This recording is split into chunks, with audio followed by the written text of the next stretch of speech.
Dibble the dragon who didn't want to wait. In a sky stitched with stars and clouds like marshmallows, there lived a tiny dragon named Dibble. Dibble was no ordinary dragon. He was the size of a teapot, wore a polka-dotted scarf, and lived inside a teacup on top of a tall hill. Now Dibble had one big problem. He hated waiting. Waiting for cookies to cool, waiting for flowers to bloom, waiting for his favourite songbird to finish her song. It all made Dibble huff little puffs of smoke and stomp his tiny feet. One morning Dibble woke up and shouted, "Today I want a party, a big one, with sprinkles and streamers and strawberry tarts." So he zipped around the meadow telling all his friends.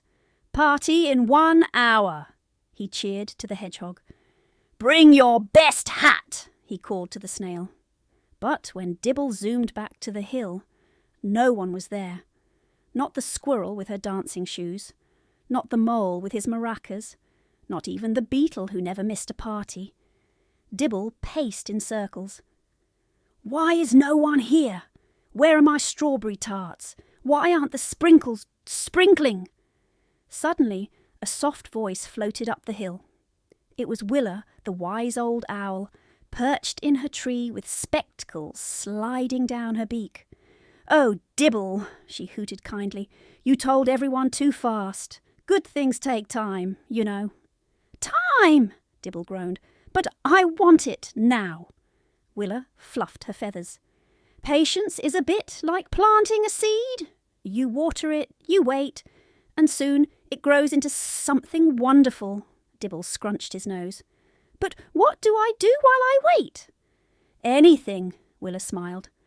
"Bake the tarts, hang the streamers, practice your party dance." So Dibble sighed a smoky sigh, but he gave it a try. He baked and he twirled, and he even made a "Welcome Friends" sign out of dandelions. And just as the sun began to paint the sky in bedtime colours, up the hill came the guests. One by one they arrived with hats and hugs and happy grins. "Sorry we're late," said the squirrel. "It takes time to bake acorn pie." "And I had to polish my party shell," added the beetle. Soon the hill was full of music and treats and laughter that tickled the stars. Dibble beamed. "Maybe waiting isn't so bad." Willa winked. "Told you." And from that day on, whenever Dibble felt wiggly with impatience, he'd whisper to himself, "Plant the seed. Water it well.